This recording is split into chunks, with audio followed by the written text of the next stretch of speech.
और क्या हाल चाल मेरे दोस्तों। तो भाई आप लोग है ना बहुत ज्यादा कमेंट कर रहे थे कि अपना जो Redmi K50i है ना इसे आप कंपेयर कर लो iQOO Neo 6 के साथ में। मैंने क्या सोचा कि इस बेचारे को क्यों छोड़े, अपना जो Poco F4 है ये तीनों को साथ में कंपैरिजन कर लेते हैं और यहाँ पर मोस्ट ऑफ लोगों के डाउट क्लियर हो जाएंगे। एक और फोन आता है OnePlus Nord 2T, उसको एक बात बोलूंगा कि इसके अंदर ऐड करना उतना ज्यादा सेंस नहीं बनेगा। अगर आपको वो समझना है ऐसा क्यों मैं बोल रहा हूँ तो वो वीडियो आप यहाँ पर जाके चेकआउट कर सकते हो। Neo 6 के साथ मैंने कंपैरिजन करा है और वहां पर ऑलमोस्ट सारे डाउट क्लियर किए। और अगर इनकी प्राइसिंग समझे तो K50i मिलता है 26,000 का, Poco F4 आता है 27 का और Neo 6 आता है ऑलमोस्ट 30,000 का। बाकी कार्ड ऑफर वगैरह लगाओगे तो फोन की प्राइसिंग में चेंजेस आपको लोगों को देखने मिल जाएगा ऑफ कोर्स। तो इन तीनों में जो सबसे लाइटर फोन है ना वो Neo 6 देखने मिलता है। अगर रही बात डिजाइनिंग को लेकर तो तीनों अलग डिजाइन के साथ में आता है। Poco F4 पे ना ग्लास बैक देखने मिलता है, बाकी Redmi और अपना जो Neo 6 है ना ये आपको प्लास्टिक टाइप का डिजाइन देखने मिलता है, बट पीछे एक ऐसा फिनिश है फ्रॉस्टेड टाइप का जो इन हैंड फीलिंग में अच्छा लगता है। और जो Neo 6 की जो इन हैंड फीलिंग है ना हाथ में पकड़ने में अच्छी खासी कंफर्टेबल है, कोई ऐसा एक्स्ट्रा वेट डिस्ट्रीब्यूशन भी नहीं है कि लाइक ऊपर से नीचे जा रहा है इस तरीके से कुछ हो रहा है, और कैमरा बम्प भी वगैरह कुछ एक्स्ट्रा नहीं आता। हालांकि जो Poco और Redmi का जो कैमरा बम्प है ना थोड़ा सा आपको स्लाइटली बिगर भी देखने मिल सकता है। और अपना जो Poco भैया है ना मतलब इसके अंदर ग्लास बैक आता है, तो अगर इसके ऊपर कुछ इस तरीके से करूंगा तो यहाँ पर आपको फिंगरप्रिंट के स्मजेस वगैरह भी थोड़े बहुत विजिबल हो जाएंगे। हालांकि अभी तक मैंने जो Redmi और ये भाई साहब Neo 6 जब से मेरे पास आया हुआ है ना इसको मैं ऐसे ही यूज कर रहा हूँ विदाउट जो आता है ना TPU पीला कलर का जो 3 महीने बाद में हो या 1 महीने बाद में हो ही जाता है वो बेसिकली, तो उसको मैंने एक बार भी नहीं लगाया है और एक बार समझ लो फोन ड्रॉप भी हो चुके हैं और स्टिल अच्छी कंडीशन में। बट Poco के साथ मैं रिस्क नहीं ले सकता था और मैंने इसको ऑलवेज ऐसा प्रोटेक्शन दी है यहाँ पर, क्योंकि ग्लास बैक है मुझे ऐसा लगता है गिरेगा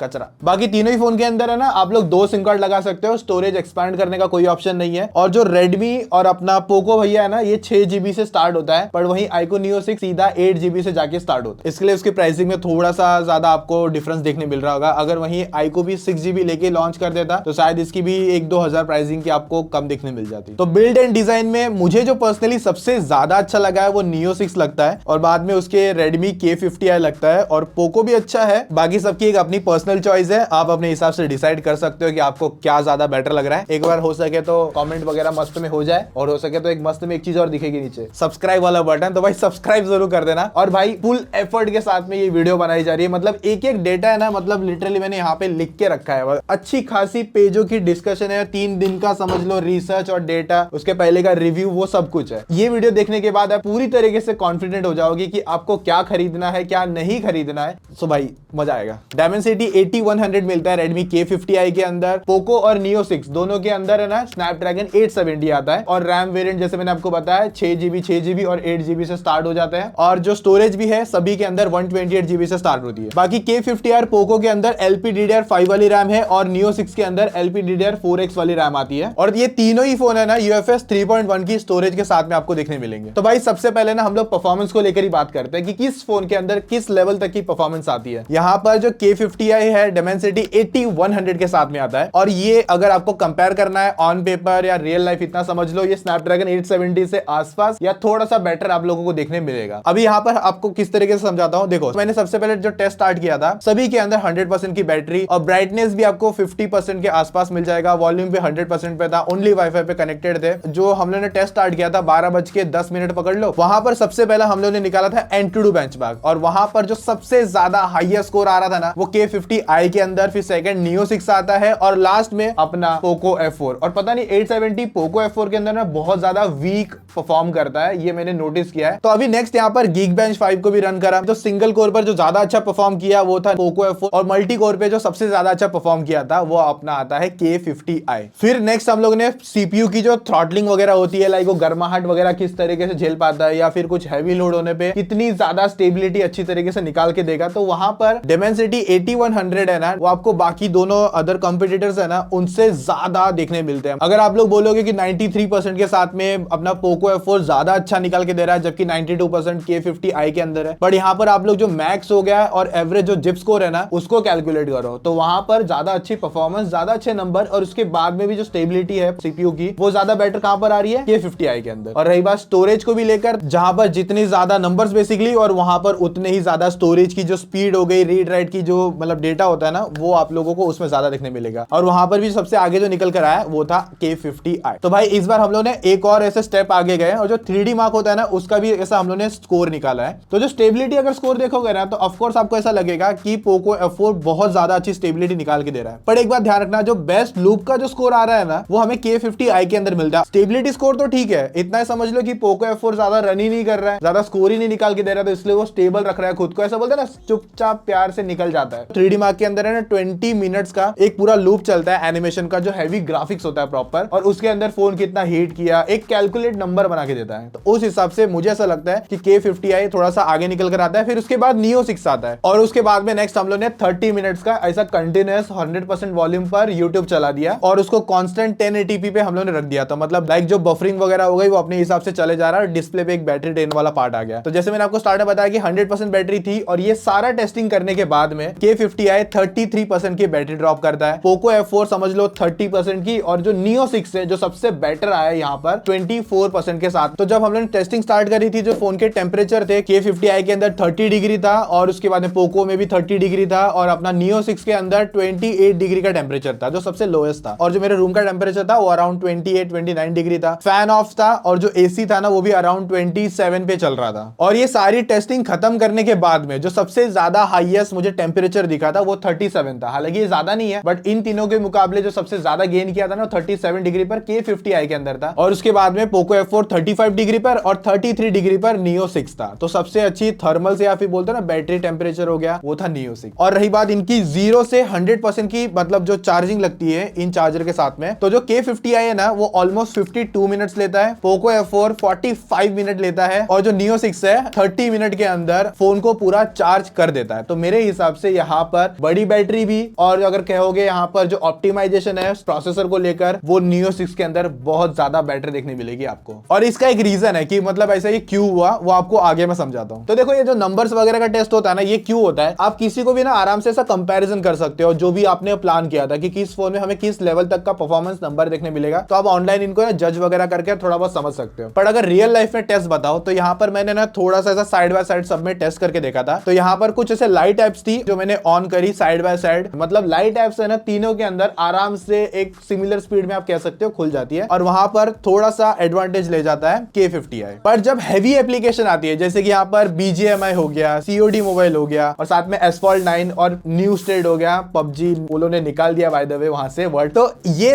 एप्लीकेशन भी मैंने ना साइड बाय साइड ओपन करी तीनों फोन्स के अंदर सेम तरीके से। तो यहाँ पर K50i ने 2 मिनट लिया इस पूरे लूप को, पोको F4 ने 2 मिनट 9 सेकंड का टाइम लिया, बट जो Neo 6 था उसने ज्यादा फास्टर तरीके से ओपन करी, ऑलमोस्ट वो टाइम लिया उसने 1 मिनट 52 सेकंड्स का, जो काफी ज्यादा सही निकल कर आता है। तो मेरे हिसाब से यहाँ पर रियल लाइफ में ऐसा थोड़ा बहुत नंबर आपको चेंजेस मिलेगा, ऐसा बहुत ज्यादा ड्रास्टिकली चेंज नहीं है। सो इतना है कि तीनों ही फोन है ना आपको लाइट और हैवी एप्स पे ना मतलब अच्छे खासे ऐसा साथ निभा देंगे और आराम से आप अपना वो गाना गा सकते हो उसके साथ निभाने या समथिंग, जो क्या गाना है वो साथ निभाना साथ या व्हाटएवर जो भी है।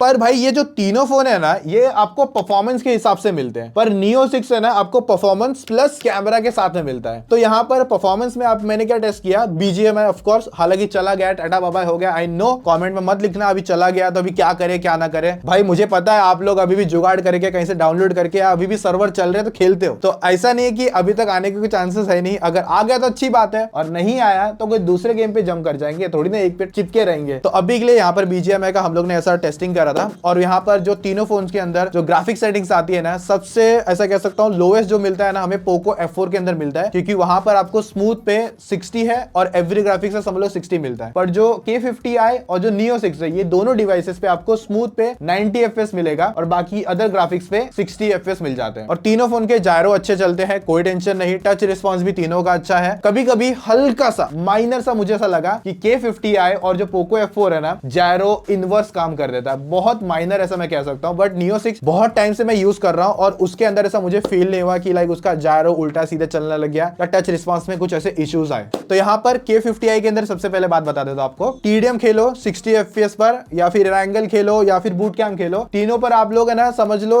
57 60 इस तरीके के FPS ग्रैब कर सकते हो और बूट कैम्प पर काफी अच्छी तरीके से परफॉर्मेंस भी निकाल के दे देगा, मतलब अगर हैवी रश हो रहा है तो। और अपना 90 FPS की अगर बात करें तो अगर मैं मेरी भाषा में अगर आपको समझाऊं ना सिंपल तरीके से, तो भाई यहाँ पर ऐसे लहराते हुए आपको FPS मिलेंगे, क्योंकि यहाँ पे स्टेबल नहीं रहता, सब कांस्टेंट 90 नहीं मिलने वाला। रही बात सेम स्क्रीन रिकॉर्डिंग में भी, अगर आप 90 FPS प्लस स्क्रीन रिकॉर्डिंग करोगे तो वहां पर वही लहराने वाला सीन होगा, ऊपर नीचे FPS होते रहेंगे। पर अगर आप लोग 60 FPS प्लस स्क्रीन रिकॉर्डिंग करोगे तो K50i आपका अच्छे से साथ निभा देगा, और वहां पर आप लोगों को 55 प्लस वाले FPS आराम से मिल जाएंगे। पोको F4 में मेरा जो सिंपल रिव्यू है, एवरी ग्राफिक्स 60 पे, मतलब इसके FPS मीटर से भी अगर आप चेक करोगे तो वहां पर भी आपको FPS में फ्लक्चुएशन देखने मिलेगी, और यहाँ पर ये कभी कभी 50 से भी आसपास में FPS दे देता है, मतलब नॉर्मल पे उतना अच्छे से परफॉर्म नहीं कर रहा है, प्लस आपका जो स्क्रीन रिकॉर्डिंग है उस पर भी उतना कुछ ज्यादा सा तगड़ा नहीं आने वाला, वहां पर भी ऐसा लहराते हुए FPS है। लेकिन जो Neo 6 आता है अभी यहाँ पर अपना, इस पे भी मैं अगर कहूँ तो सेम कंक्लूजन है। अगर आप 60 करोगे और 90 करते हो तो 60 पे तो कांस्टेंट 58 प्लस वाले FPS आपको आराम से Neo 6 पे मिल जाएंगे, बट जब वही बात आती है 90 FPS की नॉन स्क्रीन रिकॉर्डिंग पर, तब वहां पर भी वो लहराने वाला काम करता है, ऐसा कांस्टेंट नहीं मिलने वाला। और मुझे लास्ट टाइम मैंने जब 90 FPS का वीडियो बनाया था तो किसी ने कहा था कि आपने 2x एंटीलाइजिंग ऑन कर दिया था, दैट्स व्हाई यहाँ पर ये सब चीजें निकल कर आई थी। बट इस बार जो टेस्टिंग करी है ना, उसमें 2x एंटीलाइजिंग ऑफ करके मैंने यहाँ पर टेस्टिंग करा है, और सभी के अंदर सेम ऐसा है, 2x एंटीलाइजिंग ऑफ है। तो यहाँ पर फिर भी मैं कहूंगा कि 60 FPS इसकी परफॉर्मेंस तगड़ी निकल कर आती है, और प्लस स्क्रीन रिकॉर्डिंग भी करोगे तो वहां पर भी तगड़ी निकल कर आ जाएगी। बट जब आप स्क्रीन रिकॉर्डिंग ऑन करोगे या फिर ओनली लाइक हैंड कैम करते हो, तो वहां पर जो 90 FPS है, दोनों के अंदर आपको लहराते हुए देखने मिलने वाले। तो इतना है कि मैं अगर सिंपल में आपको बता दूं, 25,000 के अंदर का जो प्राइस ब्रैकेट है, K50i गेमिंग बहुत तगड़ी करवा देता है। पर जो सॉफ्टवेयर का साथ हो गया, वो सारी चीजें हो गई, जो ऑप्टिमाइजेशन हो गया, और जो रही बात हीटिंग को लेकर हो गया, और जितना मैंने कहा कि जायरो इनवर्स थोड़ा बहुत काम कर देता है कभी कभी K50i और पोको F4 के अंदर, तो वो चीजें मुझे Neo 6 के अंदर नहीं मिली। तो यहाँ पर मेरे हिसाब से जो क्लियर गेमिंग में जो विन करता है ना, वो iQOO Neo 6 था। बाकी K50i भी अपने लेवल पर बहुत तगड़ी चीज निकाल के दे रहा है, ऊपर से इसके अंदर 3.5 mm का गड्ढा भी दे रखा है, तो आप ईयरफोन वगैरह लगाकर भी गेमिंग वेमिंग करनी है तो वो भी कर सकते हैं। बाकी ये दोनों लैग करते हैं, इन दोनों के अंदर वो चीज नहीं आती है, वो कन्वर्टर लगाना पड़ेगा तो आपको मिल जाएगा एक्सपीरियंस। तो अगर अभी डिस्प्ले और इसके मल्टीमीडिया को लेकर बात करेंगे तो तीनों ही फोन 6.6 इंचेस के स्क्रीन के साथ में आते हैं, और सबसे हाईएस्ट रिफ्रेश रेट आपको K50i के अंदर मतलब 144 हर्ट्ज की रिफ्रेश रेट मिल जाएगी, और उसके अंदर लेकिन जो टच सैम्पलिंग है वो 270 हर्ट्ज का है। और जो पोको F4 और अपना iQOO Neo 6 है ना, उसके अंदर दोनों के अंदर 360 हर्ट्ज का टच सैम्पलिंग मिल जाएगा, और आई थिंक सो iQOO के अंदर है ना, आपको कुछ इंस्टेंट 1000 का भी टच रिस्पॉन्स ऐसा कुछ मिलता है। अभी यहाँ पर जो एमोलेड मिलता है आपको पोको और iQOO में मिलता है, पर Redmi यूज कर रहा है LCD डिस्प्ले, लेकिन वो FFS करके कुछ उन्होंने दिया है LCD को नाम। और मैं प्रैक्टिकली बताऊंगा, अगर इनकी ब्राइटनेस लेवल को बताऊं ना, तो पोको और iQOO ये दोनों 1300 की पीक ब्राइटनेस टच कर सकते हैं, पर वहीं अपना ये जो भाई साहब है K50 है, ये कुछ 650 का ऐसा कुछ नंबर दे रखा है। पर है ना, मैंने जब ऑन टाइम चेक कर रहा हूं, और इवन ये स्क्रीन भी अगर आप चेक करते हो ओवरहेड वाले, तो वहां पर भी है ना, लाइक तीनों फोन 50% पर है, बट जो K50i है ना, सबसे ब्राइटनेस डिस्प्ले आपको लगता है, और 100% रखने के बाद में फिर तीनों एकदम मस्त सेम ब्राइटनेस के साथ में आते हो। तो इंडोर ब्राइटनेस में और आउटडोर ब्राइटनेस में तीनों फोन आपको कहीं धोखा देने नहीं वाले, आराम से विजिबिलिटी आपको मिल जाएगी। हार्श सनलाइट हो तो भी आप LCD ये जो K50i के अंदर आती है ना, ये वाली डिस्प्ले, इसके अंदर आप अच्छे से विजिबिलिटी ले सकते हो। और यस, इतना मैं कह सकता हूं कि ये जो डिस्प्ले की जो ब्राइटनेस है या इवन जो कलर्स भी है, सब कुछ परफेक्ट निकल कर आता है। लेकिन जो iQOO और अपना जो पोको है, एमोलेड का फायदा लेके जाता है, क्योंकि अपना डीप ब्लैक वगैरह मस्त में देखने मिल जाएगा आपको इन दोनों फोन्स में। K50i में थोड़ा सा लैग करेगा, और इन तीनों फोन्स में सबसे ज्यादा थोड़ा सा जो सैचुरेटेड डिस्प्ले मिलता है ना, जो अच्छा मुझे लगा है, वो iQOO Neo 6 है, फिर बाद में पोको आता है, और ये इन दोनों से थोड़ा डिसैचुरेट लगता है। बट ऐसा साइड बाय साइड कंपेयर करोगे तो, बट अगर आप सिंगल देखोगे तो ये आपको कहीं ऐसा फील नहीं कराएगा, क्योंकि आप सस्ती IPS डिस्प्ले यूज कर रहे हो। और इतना कहना चाहूंगा कि यस, यहाँ पर इस बार जो K50i के अंदर जो IPS यूज हुआ है ना, अगर फ्यूचर में कोई भी ब्रांड अगर इस तरीके की IPS भी देना चाहे ना, तो वो आराम से दे सकता है कम प्राइस में भी। तो तीनों फोन के अंदर HDR10+ तो मिलता ही है। Redmi और पोको है ना, इसमें आपको डॉल्बी विजन का भी सपोर्ट मिलता है। तो बेसिकली जब नेटफ्लिक्स पे कंटेंट वॉच करोगे ना, तो वहां पर आप इस चीज का एक्सपीरियंस ले पाओगे। मतलब डॉल्बी विजन के कुछ ऐसे कंटेंट होते हैं ना, जो स्पेसिफिक नेटफ्लिक्स पर आपको मिल जाते हैं, तो वहां पर वो प्लस पॉइंट और आ जाता है। अभी रही बात तीनों फोन के अंदर जो डिस्प्ले में जो चेंज है ना, जो नीचे का जो एरिया होता है ना, जो सबसे ज्यादा बड़ा देखने मिलेगा वो K50i के अंदर आता है, और जो सबसे छोटा पंच होल कैमरा है ना, वो आपको पोको के अंदर देखने मिलेगा, अगर आप तीनों को साइड बाय साइड कंपेयर करते हो तो। कोई ब्लैक क्रश इशू जो होता है ना, मेरे तीनों यूनिट में तो बिल्कुल नहीं है। हाँ, इतना है कि IPS को कुछ एक एंगल से देखने के बाद, मतलब K50i को थोड़ा सा एक एंगल देखने के बाद में थोड़ा सा ग्रेइश ऐसा हल्का सा आपको फील होगा, और वो IPS होने की वजह से। बाकी तीनों ही फोन के अंदर है ना, ड्यूअल स्पीकर आते हैं, तो बॉटम और अप फायर दोनों आते हैं। तो ऑलमोस्ट तीनों मुझे ना 60-40 या 70-30 का रेशियो निकाल के दे रहे थे, मतलब कुछ इस तरीके से आउटपुट आता है। और तीनों ही फोन के अंदर IR ब्लास्टर भी वैसे मिल जाएगा। तो इन तीनों में सबसे लाउडेस्ट स्पीकर ऐसा कौन सा निकल कर आता है, तो मैंने जितना एक्सपीरियंस किया है, यहाँ पर टेस्ट भी देख सकते हो, डी भी टेस्ट किया था हम लोगों ने। तो जो एवरेज और मैक्स में भी अगर जो ज्यादा जा रहा था वो पोको F4 था। चलो डीबी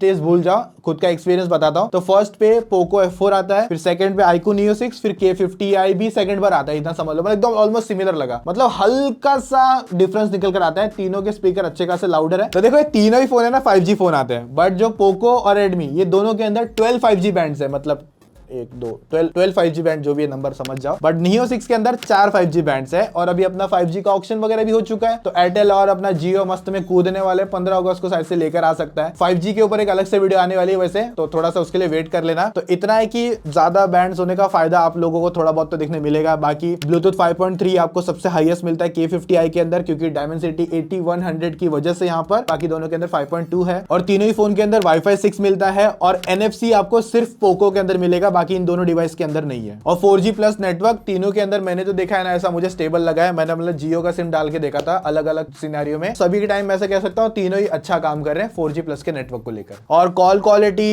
ये जो माइक और ईयरपीस वाला जो बात है, जो बेसिकली प्रॉक्सिमिटी सेंसर होता है, जो हम फोन लगाते हो तो फोन डिस्प्ले अपने आप बंद हो जाता है, वो वाला पार्ट तो तीनों के अंदर सेम था। मुझे ऐसा कोई ज्यादा ऐसा प्रॉब्लम नहीं लगा। बाकी सिक्योरिटी में आपको सिर्फ ओनली iQOO Neo 6 है जहां पर इन डिस्प्ले फिंगरप्रिंट स्कैनर मिलेगा। बाकी दोनों ही फोन के अंदर हमें साइड माउंटेड फिंगरप्रिंट स्कैनर मिलते हैं। लेकिन यहाँ पर पोको और अपना रेडमी, इसमें आपको IP53 की रेटिंग मिलती है, मतलब ऐसे पानी वाने की छींटे बीटे आ जाएंगे ना तो भी फोन अच्छे से रह जाएगा। पर Neo 6 के अंदर ऐसा मैंने सर्च किया और मुझे कहीं ऐसा मिला नहीं कि इसके अंदर क्या मतलब इन्होंने दे रखा है, IP दे रखा है कि नहीं दे रखा है, कुछ पता नहीं है। बट मैंने कुछ ऐसे वीडियोस देखी है जहां पर ये फोन पानी वानी में जाने के बाद में भी अच्छी तरीके से सर्वाइव कर जाता है। बस मैंने वीडियो देखी है, बाकी करेगा कि नहीं करेगा आपका डिवाइस पता नहीं। अगर किसी को पता है इसमें क्या रेटिंग आती है तो कमेंट करके जरूर बता देना। बाकी UI एंड OS को लेकर तो यहाँ पर तीनों ही फोन के अंदर Android 12 आते हैं, और साथ में 2 इयर्स का एंड्रॉइड अपडेट, मतलब अभी 12 है ना तो 13 और 14 तीनों ही फोन के अंदर आ जाएंगे। लेकिन सिक्योरिटी पैचेस आपको 3 साल का मिलता है। पोको और रेडमी इन दोनों के अंदर आता है MIUI 13.0, अभी फिलहाल लेटेस्ट इंस्टॉल है, सारी लेटेस्ट अपडेट आ रखी है, वही सब इंस्टॉल की थी। और वही हमें FunTouch OS 12 मिलता है Neo 6 के अंदर, और इसके अंदर है ना 2 दिन पहले ही एक अपडेट आई थी, और उसके 2 दिन पहले एक और अपडेट आ गई थी। तो लेटेस्ट सिक्योरिटी पैचेस सभी के अंदर फिलहाल अपडेटेड है। सो यहाँ पर सॉफ्टवेयर को लेकर तो मेरा यही कहना है कि जो मुझे थोड़ा सा ऐसा भरोसेमंद और थोड़ा सा ऐसा अच्छा लग रहा है ना, वो FunTouch OS है। थोड़ा सा क्लीन लगता है, अच्छा लगता है, मिनिमल लगता है हल्का सा, और थोड़ा सा सॉफ्टवेयर पर भरोसा है। अभी तक कुछ इससे पंगे ज्यादा मारे नहीं है। Neo 6 के अंदर तो अच्छा है। लो एंड डिवाइस में FunTouch OS थोड़ा सा अलग तरीके से काम करता है। 30,000 का प्राइस रेंज है ना, उसमें काफी अच्छे तरीके से काम करता है। पर जो रेडमी और पोको के अंदर स्लाइटली कभी कभी बग मैंने नोटिस करे हैं, कभी नोटिफिकेशन पैनल से कुछ इश्यू आ गए, कभी लॉक नहीं हो रहा है, कभी अनलॉक नहीं हो रहा है, ऐसे छोटे मोटे इश्यू मैंने फेस करे इन दोनों डिवाइसेस में। बाकी आप लोग एक्सपीरियंस कर रहे हो इन तीनों डिवाइसेस में से कोई भी, तो अपना अपना एक्सपीरियंस यार जरूर शेयर करना, मेरे लिए मत करना, बट अपने जो दूसरे भाई लोग हैं ना जो फोन प्लान कर रहे हैं एक्चुअली इन तीनों में से खरीदने का, तो वो कमेंट्स रीड करके ना आप लोगों के जेन्युइन जो कमेंट्स आते हैं उनकी वजह से ना फिगर आउट कर पाते हैं। बाकी तीनों ही फोन की ना हैप्टिक्स अच्छी निकल कर आती है, बट मेरे हिसाब से जो ज्यादा बेटर और मस्त हैप्टिक्स है, थोड़ी सी जो ज्यादा फील करवाती है, वो iQOO Neo 6 की है। तो भाई रही बात कैमरास को लेकर, तो तीनों ही फोन के अंदर सेम कैमरा सेटअप ऑलमोस्ट देखने मिलता है। 64 MP का मेन कैमरा है, 8 MP का अल्ट्रा वाइड आता है, और 2 MP का मैक्रो तीनों में है। पर यहाँ पर जो K50 है ना उसके अंदर OIS मिसिंग है। और बाकी जो सेल्फी कैमरा है वहां पर पोको F4 के अंदर 20 मेगापिक्सल है, बाकी दोनों के अंदर 16 मेगापिक्सल मिलते हैं। 4K at 30 FPS पर मैक्स शूट कर सकते हो K50i के अंदर, और जो पोको है और iQOO है इन दोनों के अंदर आप 4K at 60 में वीडियो शूट कर सकते हो, और तीनों ही फोन के अंदर भी 30 FPS पर अल्ट्रा वाइड आप शूट कर पाओगे। तो जो Redmi K50i है वहां पर आप फ्रंट फेसिंग में 1080p at 60 FPS पे वीडियो रिकॉर्ड कर सकते हो, बाकी दोनों के अंदर 1080p at 30 FPS में फ्रंट फेसिंग वीडियो रिकॉर्ड कर सकते हो। तो रही बात कैमरा रिव्यू को लेकर, तो एक बात बताऊं, थोड़ी सी भी लाइटिंग कम पड़ी ना तो वहां पर K50i बहुत वर्स्ट काम करता है, इवन मेन कैमरा पर और इवन अल्ट्रा वाइड पर भी। 7 बजे के बाद आप ना फोटो खींचने लायक इस फोन रहता ही नहीं है, और सेम फ्रंट फेसिंग में भी इसका हाल है। पोको तो फिर भी ठीक ठाक निकल कर आ जाता है। और रही बात डे लाइट के अंदर, तो तीनों फोन के कैमरास अच्छे काम कर जाते हैं, लेकिन जो डायरेक्ट सनलाइट आती है तो वहां पर जो थोड़ा सा बेटर और मुझे जो अच्छा लगा वो iQOO था। और इवन बैक से सनलाइट आ रही है, आपके फेस को अच्छा खासा एक्सपोजर चाहिए रहता है, तो वहां पर मेरे हिसाब से iQOO Neo 6 है ना बेटर काम करता है। बट जो पोको है ना डे लाइट में कभी अच्छी है कभी अच्छी नहीं है। तो रही बात भाई साहब फाइनल कंक्लूजन को लेकर कि कौन ज्यादा बेस्ट और कौन किस तरीके का है, तो अगर आप परफॉर्मेंस के हिसाब से देख रहे हो तो ऑन पेपर, नंबर, गेमिंग और बाकी सब चीज के हिसाब से तो K50 है आपको बजट में यानी कि 26-25 के अंदर बहुत सही डिवाइस मिल जाएगा। पोको F4 को तो मैं भाई कहूंगा कि साइड में रखो, ज्यादा इसको देखने की जरूरत नहीं है। उसके बदले आप 25,000 26,000 का बजट है तो K50i देख लो, डिस्प्ले भी अच्छा है, IPS होने के बाद में 3.5 mm जैक का भी पोर्ट है, 5000 mAh बैटरी है, बट फिर भी यहाँ पर Neo 6 थोड़ा सा ज्यादा बैटरी एफिशिएंट निकल कर आता है। सिंपल है कि K50i